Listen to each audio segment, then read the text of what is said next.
Welcome to my channel. I am Kbad. Welcome to Kbad Reaction. Today I'm checking out a Southpark video. It's called The Twist That Broke Southpark. So without further ado, let's get into this video. We were all told to stick to the story, to protect someone very important. I know you're confused. Who wouldn't be? We have something in common. Did I ever tell you that my father played for the Denver Broncos? My dad was a ginger. Back in the early days of Southpark, Matt Stone and Trey Parker dangled one question over fans' heads. Who is the father of Eric Cartman?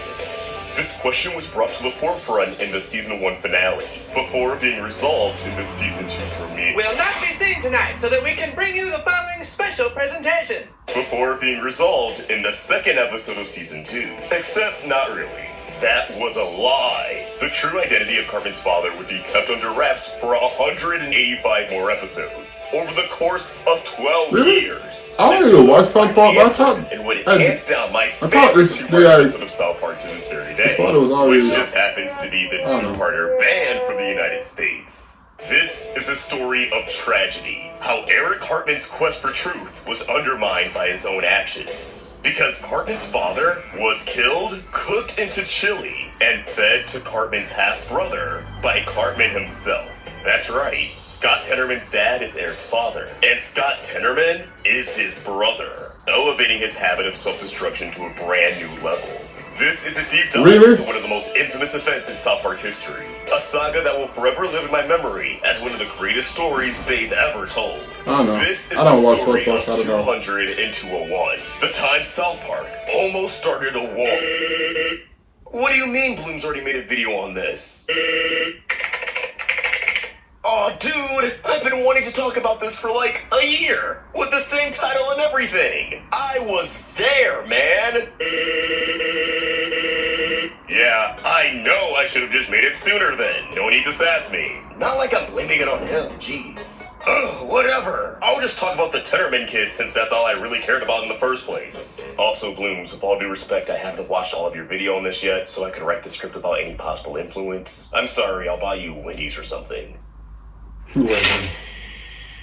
As mentioned in the intro, the first time the identity of Cartman's father was Are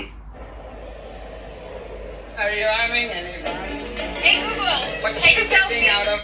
brought up was the Season 1 finale. Cartman's mom is a dirty... Yo, can I get demonetized for reading this? The episode sees Cartman running all over town, trying to figure out who knocked up his mom on the night of the drunken barn dance, pursuing as many leads as possible. Is it Chef? Chief Running Water? Mr. Garrison?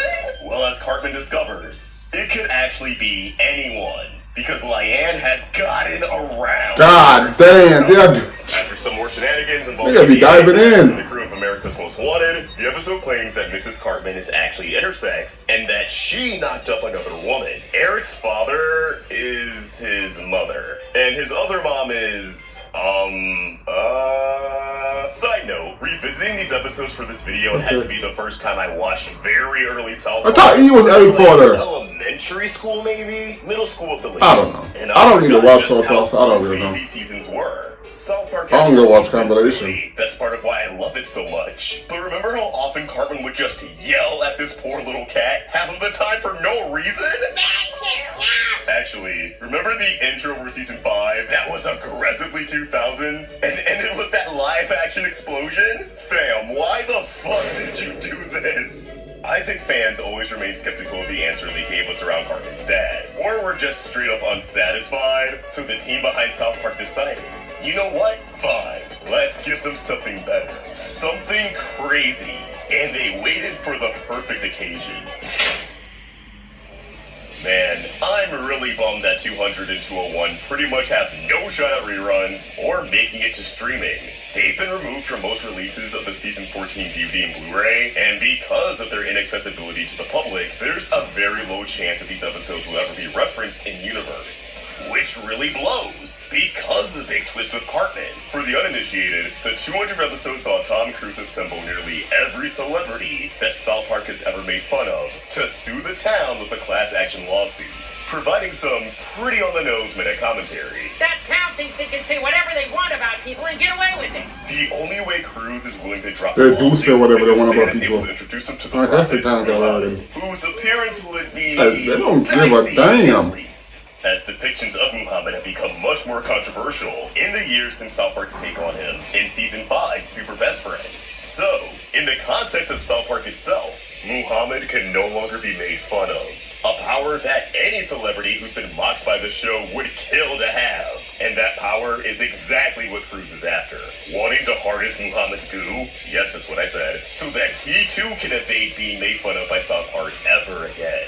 Cartman uses his hands alter ego, Mitch Connor, who disguises himself as Jennifer Lopez, to infiltrate Tom Cruise's home with a plan of their own. Mitch wants to steal Muhammad's goo so they can sell it for a ton of money, trying to coerce Cartman into doing his bidding with the topic of his father, his real father.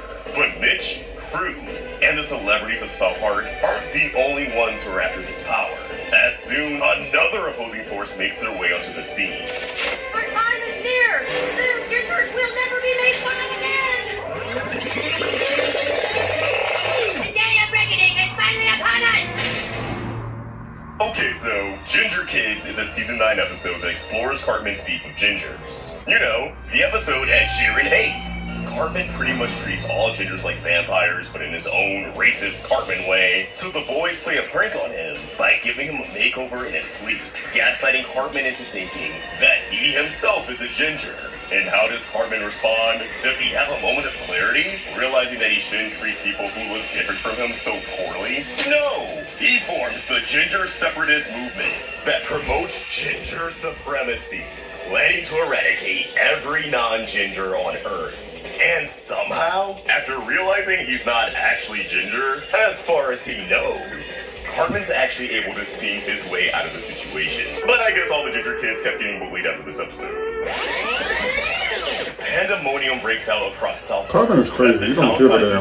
You say what you want whenever you want. From both the gingers and the celebrities. The latter of which pulled out the big guns. Mecha Barbra Streisand, who goes on an unstoppable rampage. Also, she killed Pip. That's where he went. Cartman confronts Mr. Garrison over his father's true identity, forcing Garrison to reveal that the results of the DNA test were tampered with in order to preserve the truth. So Cartman returns to Dr. Mephisto's lab for answers. But just as Mephisto starts to explain the situation, he's interrupted by the arrival of Stan, Cartman, Kyle, and Kenny.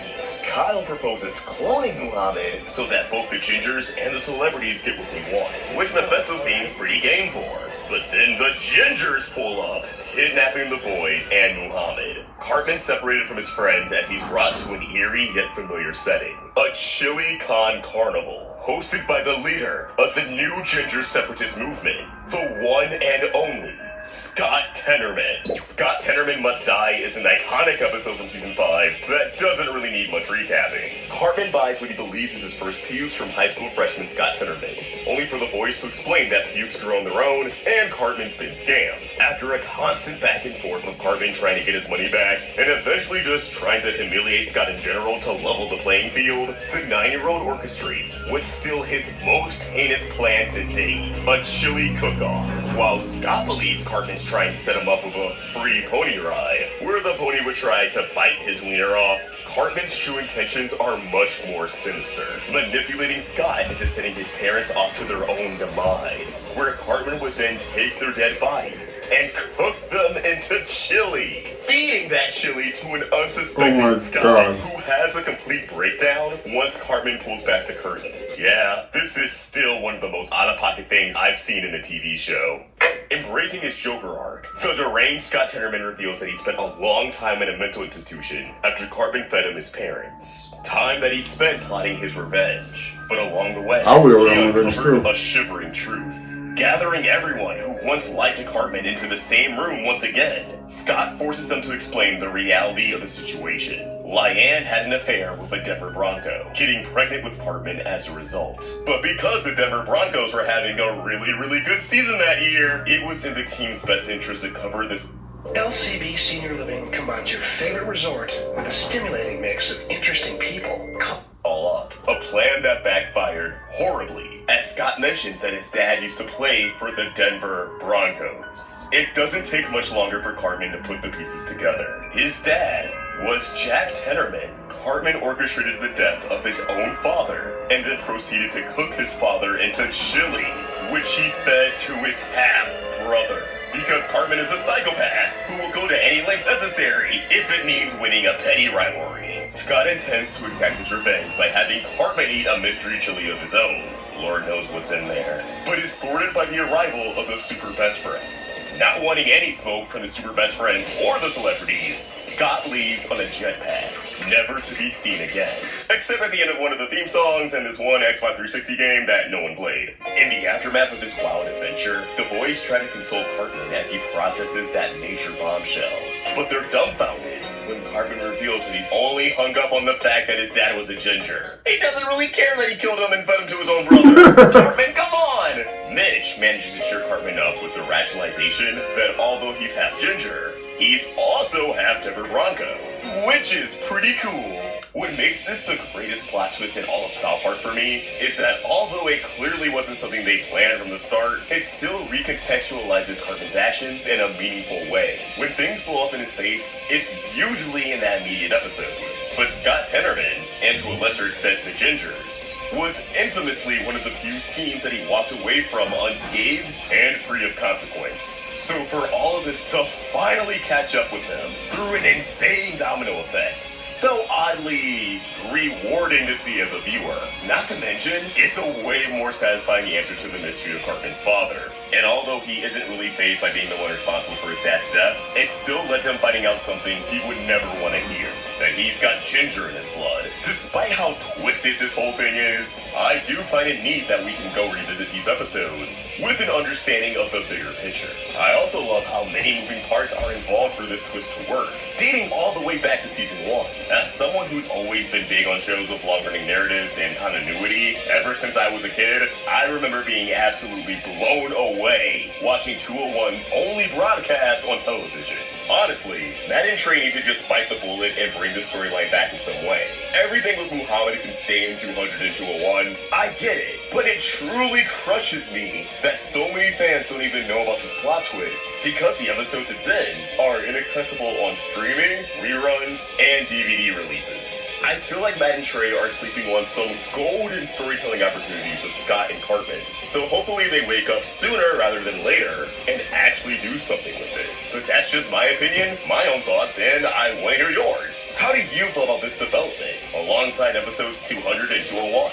Did you think it was brilliant, some real 4D chess, or did you think it was kind of lame and maybe even stupid? Should Cartman's relation to Scott come back into the spotlight, or is it better off forgotten? Let me know in the comments down below. And hey, how about giving us a follow at Roundtable Vids and it also... That was a decent video. Let me know what you think about the video in the comment section down below. Until next time, like, comment, share, and most definitely subscribe. Until next time, I'm out of here.